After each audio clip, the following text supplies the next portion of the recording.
પછી આવવાનું થયું છે પ્રોગ્રામનો મેળ તો પડતો નહીં કારણ કે બોરીસના ફિક્સ હોય છે પણ આજે મારા હાજીપુરના બધા ભાઈઓ માટે ખાસ ગવાતું હોય ભેતો ભીતર ની ભરી જાય ભંગાત હાડમાં મસાઈ જાય આરજુ ગલો ગલ હરકે જાણે તમના ભારી ભેતો ભીતર ની ભરી જાય ભંગાત હાડમાં મસાઈ જાય આરજુ ગલો ગલ હરકે જાણે તમના ભારી એવો મારો હાજીપુનો મલક જોવાયા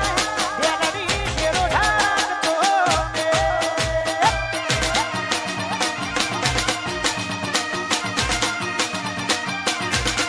એવો મારો બાવલુનો મલક જોવાયા બેનડી શેરો ઢાકતો વાહ પંગાજી વાહ સોનાજી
અશોકભાઈ અમારા સુરભા બંને ભાઈઓ માટે ખાસ આવશે રાત દાડો જોડે રહેવા વાળા ભાઈબંધો હોય કોઈ કોમમાં ના હોય ત્યારે ભાઈબંધ કોમમાં આવશે ભાઈ ત્યારે જવા